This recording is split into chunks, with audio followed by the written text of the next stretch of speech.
Oke, bismillah ya. Orang melucu itu biasanya caranya 4. Bisa lewat parodi. Parodi itu nanti isinya 2, ironi atau satir. Jadi tiruan yang isinya nyindir biasanya.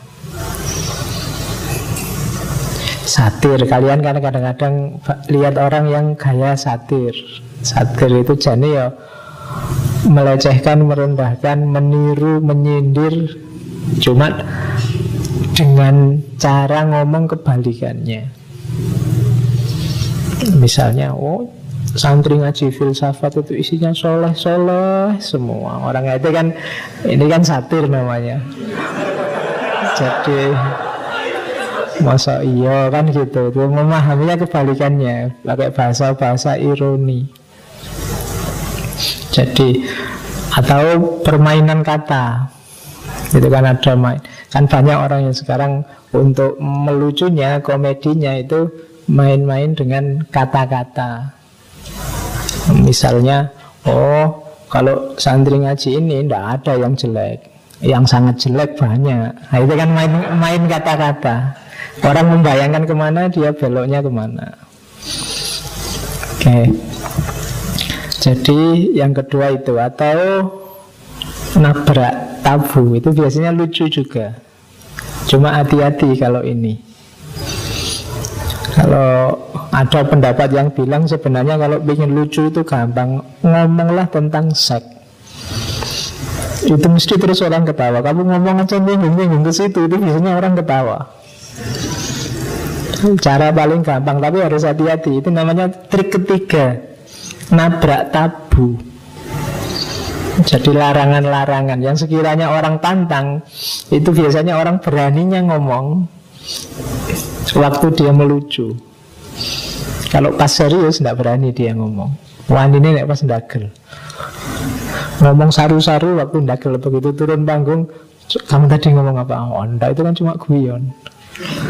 Kenapa? Ini ragam humor itu memang antara lain begitu, nabrak tabu-tabu yang dalam kondisi normal tidak berani ngomong, beraninya lewat humor. Kadang-kadang kan agama juga gitu kan. Termasuk apalagi itu adat-adat, tradisi kita ngomong. Nah, itu gaya ketiga. Jadi orang itu kalau ingin melucu antara lain pakai gaya itu. Atau gaya keempat.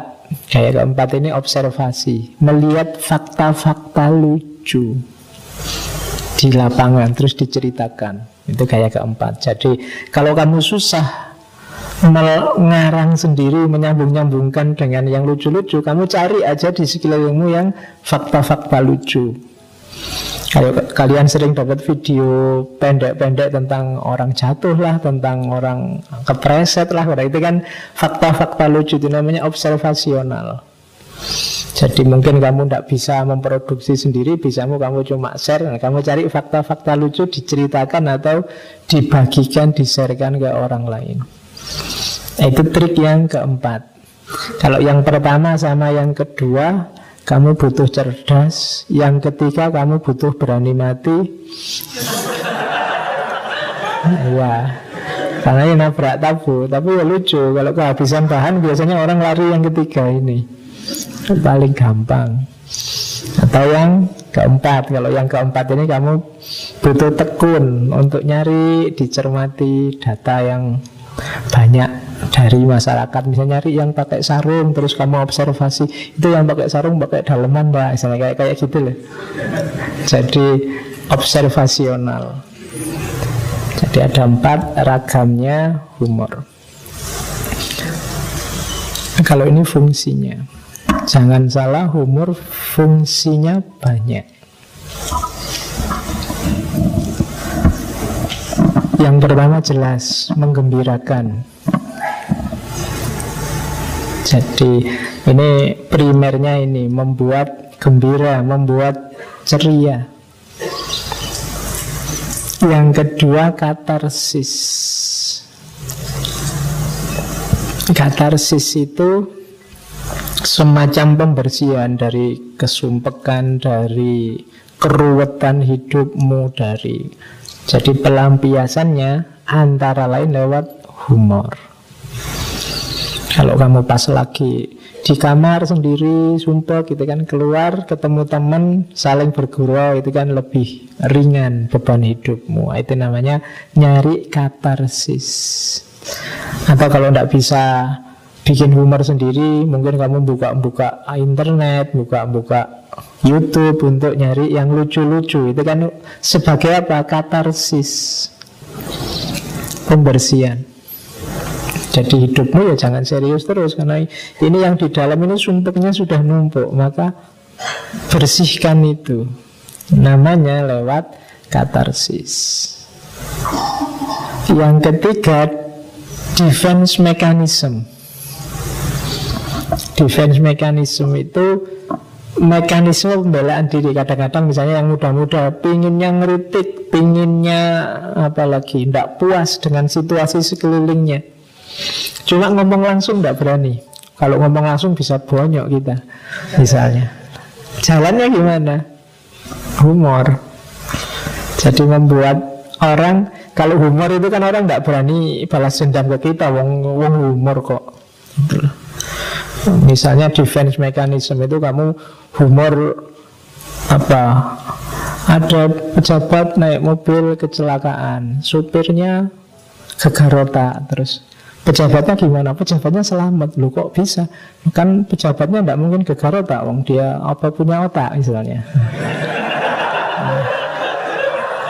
Loh, ya kan? Kayak gini ini kan orang tidak berani marah-marah. Oh, itu cuma humor kok, Pak, kan gitu. Cuma sumpekmu kamu lampiaskan di humor. Orang tidak berani ngeritik sudah. Kalau sudah humor itu kan, oh iya, wong itu guyon kok. Kadang-kadang kan kita gitu, ngeritik-ngeritik banyak. Enggak, itu cuma guyon kok, Pak. Begitu kita ngomong, oh, ini cuma humor, ini cuma gurauan kok. Ya sudah. Makanya kapan itu saya lihat ada video stand up comedy di depan DPR. Itu kan isinya yuk mengkritik DPR habis-habisan. Tapi DPR ya ketawa-ketawa saja, karena dia tahu kenapa. Itu humor, itu namanya defense mechanism. Jadi dengan itu kita selamat. Nah, itu kan enak. Misalnya kamu nembak pacarmu, kamu mau nggak sama aku? Kok kamu berani nembak? Anda ini guyon kok.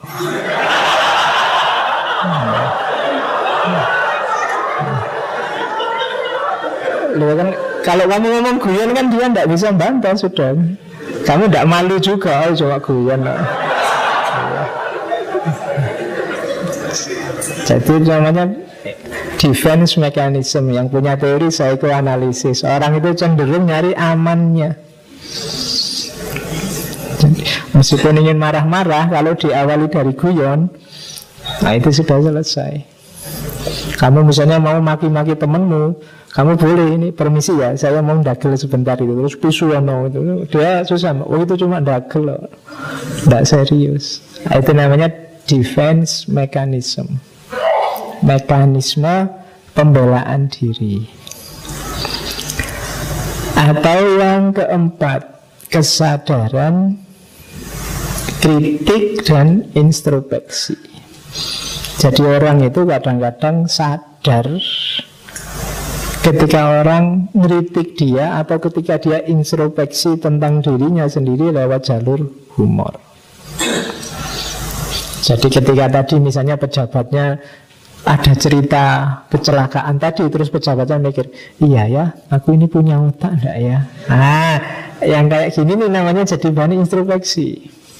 Dari goyonan itu kan dia tidak tersinggung, tapi bisa introspeksi. Dia merasa nama baiknya tidak tercemar, wong itu cuma guyon kok. Itu defense mechanism tadi. Tapi kelanjutannya bisa membuat orang introspeksi. Jadi dari kritik menuju introspeksi, jadi melahirkan kesadaran-kesadaran baru. Kadang-kadang banyak hal dari guyonan itu melahirkan kesadaran baru. Orang jadi setelah guyonannya selesai terus mikir, iya ya, kok bisa ya begitu, dan seterusnya. Oke, jadi itu fungsi individual untuk kita yang suka dengan humor. Yang pertama pasti gembira, katarsis. Katarsis itu pembersihan. Kalau bahasanya tasawuf semacam tahalli, defense mechanism, kita nyari selamat, nyari aman. Dan yang ketiga kita kritis, introspeksi. Jadi jangan dikira ini hanya santai untuk ternyata manfaatnya banyak. Jadi kalau orang Jawa ada urip itu mampir ngombe, ya mampir ngombe plus guyon. Jadi urip itu ya mampir guyon. Jadi kenapa santai tapi ada manfaatnya. Guyon itu apa ya? Kalau perjalanan kita kan sering pakai analogi hidup itu harus ngegas dan ngerem, tapi juga harus santai-santai juga di rest area. Kalau ngegas dan ngerem terus ya capek. Nah, kita santai sekali-sekali di rest area, itu guyonnya. Jadi ada positif, ada negatif, ada santai-santai. Terus kalau ini cuma untuk pengetahuan saja ya, ini ada beberapa penelitian. Kalian yang mungkin tubuhnya agak ringkih, sering-seringlah tertawa. Ada manfaat kesehatannya banyak. Itu silakan dibaca sendiri. Meningkatkan sel-sel imun, meningkatkan jumlah antibodi, mengurangi rasa sakit, meningkatkan pengeluaran endorfin, memberikan latihan otot jantung, macam-macam, relaksasi otot, peredaran darah, macam-macam. Obat untuk segala penyakit ternyata. Ya, ya silahkan lah, supaya kalian rasakan sendiri. Saya ingat dulu ada seorang yang dikenal sebagai bisa nyantet, tokoh nasional. Dia bilang orang yang tidak bisa disantet itu orang yang humoris, mudah tertawa. Jadi ya tidak ngerti mekanismenya seperti apa, tapi kata dia susah disantet. Orang yang ceria hidupnya, mudah tertawa. Mungkin jinnya yang mau masuk itu ikut ketawa kalau mau nyampe ke dia pas ketawa gitu kan ya. Makanya kalau kalian malam-malam kok serem, ketawa aja. Iya. Lo kan bukan lihat hantu-hantu kuntilanak itu kan ceria semua, gembira. Mesti mereka ketawa-ketawa. Nah, kamu saingi ikut ketawa juga. Nah, ya nanti saingan siapa yang lebih kuat daya ketawanya. Jadi ternyata manfaatnya banyak. Ya akan tertawalah sering-sering dalam hidupmu. Kayak tadi saya bilang, ayo hari ini sudah tertawa atau belum. Ya nanti di kamarmu ditulis ya. Biasanya kan sudah sholat apa belum, itu besar. Sekarang diganti sudah tertawa apa belum. Kalau sholat kan sudah otomatis kalian.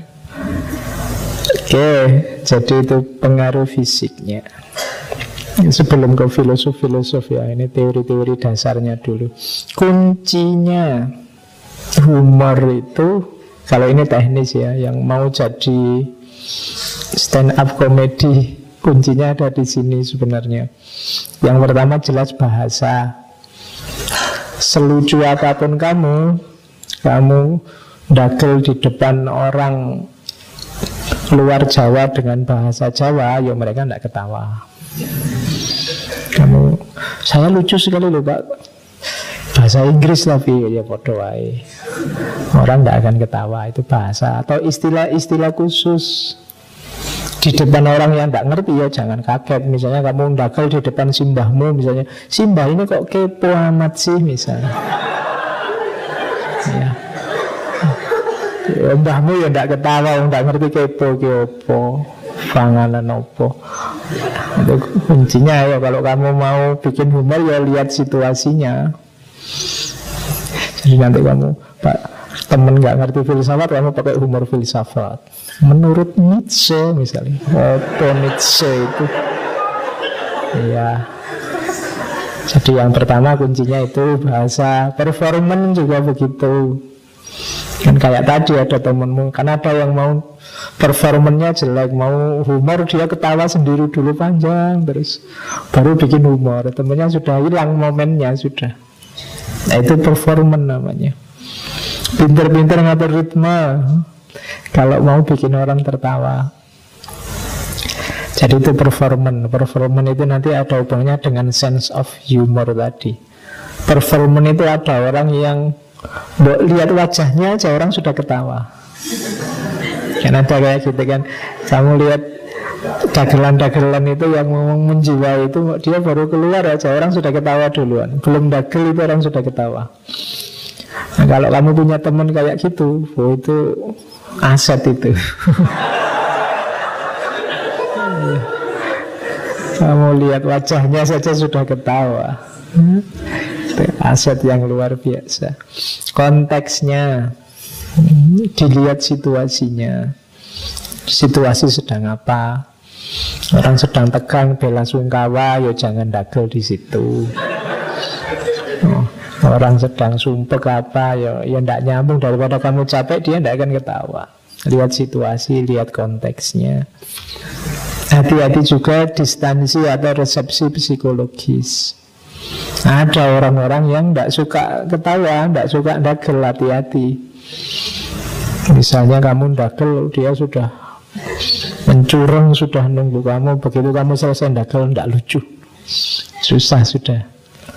Atau kamu dagel lesek, dia ndak suka dagelan itu. Jadi kamu harus ngerti itu. Alah, saru misalnya, dia ndak akan ketawa. Itu jarak resepsi psikologis. Jadi kalau orang psikologinya sudah terrepresi, kamu selucu apapun dia ndak akan tertawa. Pacarmu yang sedang patah hati, terus kamu hibur, kamu pakai dagelan kayak apa, mungkin dia tidak ketawa. Kenapa? Psikologinya sedang terrepresi. Ayo dong senyum dong, nggak senyum-senyuman misalnya, dia sudah tidak bisa, sudah diajak ketawa. Psikologinya sedang terrepresi. Yang kelima juga kesegaran. Ini juga kunci bagi yang karirnya stand up comedian atau tukang humor. Hati-hati yang terakhir ini. Kalau kamu ngulang-ulang, selucu apapun diulang lagi, ya tidak ada yang ketawa. Originalitas. Kalau dosen tidak apa-apa diulang-ulang. Ya bukan profesinya. Tapi ya perhatikan kesegaran. Kalau ini kunci-kuncinya. Oke, saya akhiri sekian. Kurang lebihnya mohon maaf. Wallahul muwafiq. Wallahu a'lam bishawab. Wassalamualaikum warahmatullahi wabarakatuh.